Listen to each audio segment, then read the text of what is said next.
किसान और उनका समस्त परिवार दिन रात खेतों में बिताता है, इसके बावजूद आपने समय निकाला और यहाँ पर भारी संख्या में आए, इसके लिए आप सबका दिल से बहुत बहुत धन्यवाद।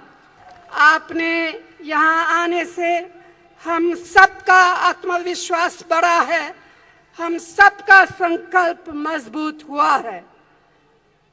गुजरे हुए अनेक वर्षों और दशकों के दौरान भारत को आपने मजबूती दी है, तो फिर आज हम यहाँ क्यों आए हैं?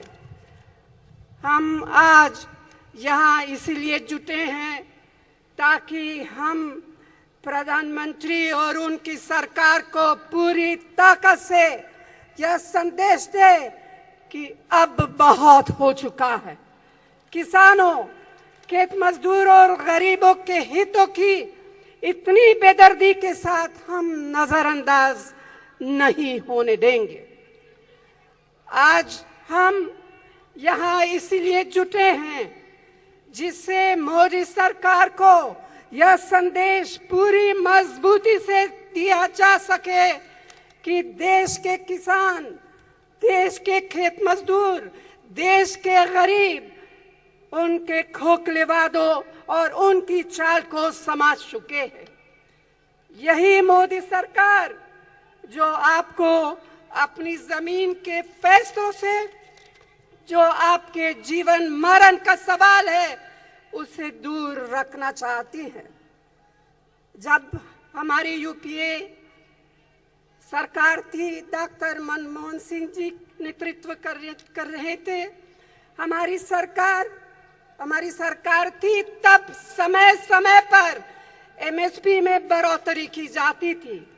पंजाब, हरियाणा, राजस्थान, मध्य प्रदेश, छत्तीसगढ़ जैसे राज्यों में राज्य सरकारों किसानों से धान, गेहूं और दूसरी पैदावार को खरीदकर उनको बोनस भी देती थी। यह बोनस एमएसपी के अलावा होता था, लेकिन अब क्या हो रहा है? मोदी सरकार ने जहां एमएसपी को ना के बराबर बढ़ाया है, वही बोनस की परंपरा इनके निर्देश पर राज्य सरकारों ने समाप्त कर दिया। मोदी सरकार के बेरुखी तो देखिए, एक तरफ बेमौसम बारिश और ओलावृष्टि से किसानों को बेहद नुकसान हुआ, किसान कर्ज से दबे हुए, दिन ब दिन आत्महत्याएं बढ़ती जा रही है।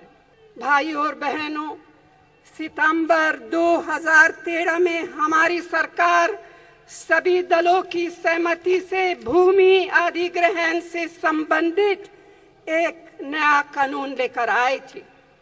भाजपा भी शामिल थी, जिसके बारे में अब आज ये कह रहे हैं कि ये किसानों के खिलाफ एक षड्यंत्र था।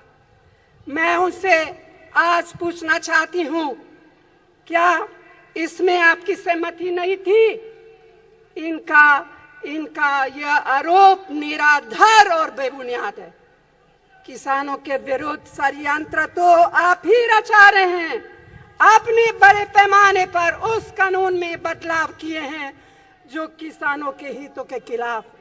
भाजपा का ये दावा है कि मोदी सरकार जो बदलाव ला रही है, उससे ग्रामीण विकास, सिंचाई, देश की सुरक्षा, विद्युतीकरण, ज्यादा रोजगार और ज्यादा मुआवजा किसानों को मिलेगा। मैं उनसे पूछना चाहती हूँ कि क्या 2013 के कानून में ये सारे प्रावधान नहीं है? बिल्कुल है।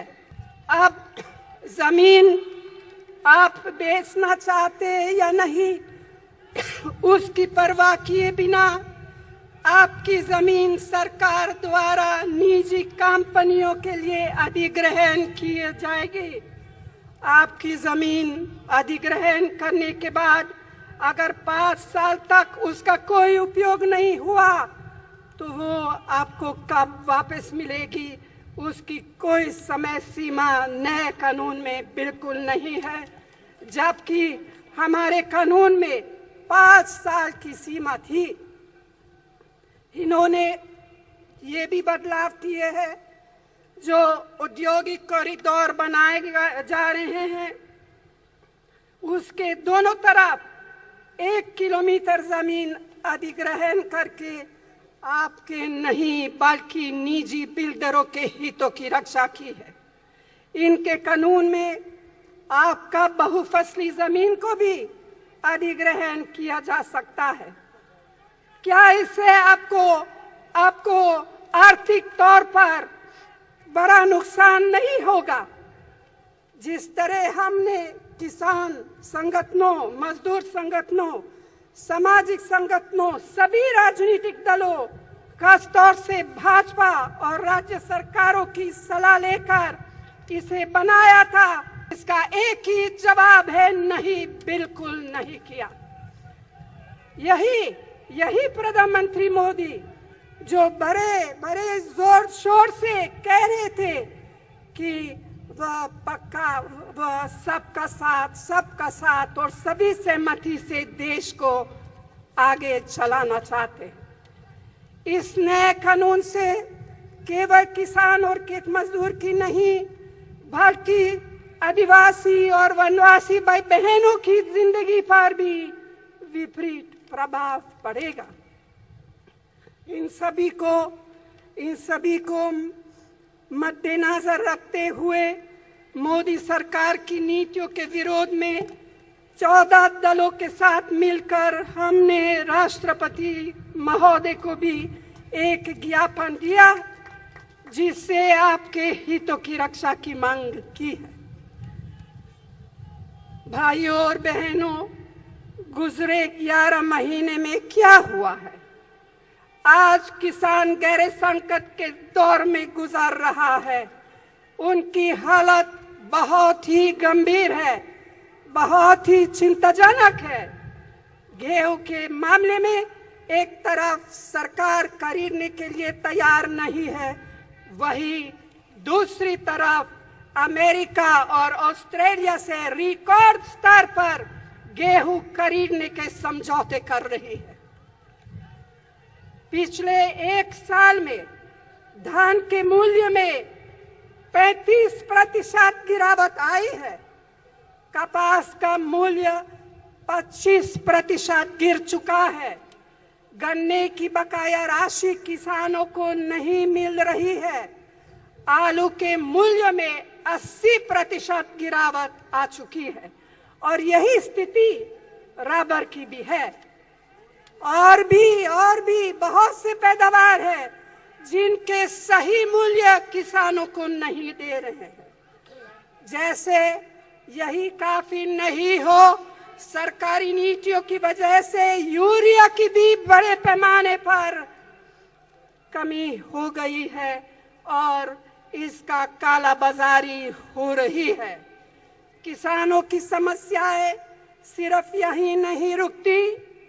सरकार ने रेल और केंद्रीय बजट के माध्यम से खाद के अनुदान में कमी कर दी है, जिसकी वजह से खाद की कीमतें भी बढ़ गई हैं। इन्हीं कारणों से किसान कर्ज के जाल में फंसे हैं। भाई और बहनों, आज इस रामलीला मैदान से यह संदेश साफ और जोरदार आवाज में जाना चाहिए, किसान की आवाज न दबी है, न दबेगी। धन्यवाद। So for the first time, we are working as a Team India, a new partnership between the center and the states.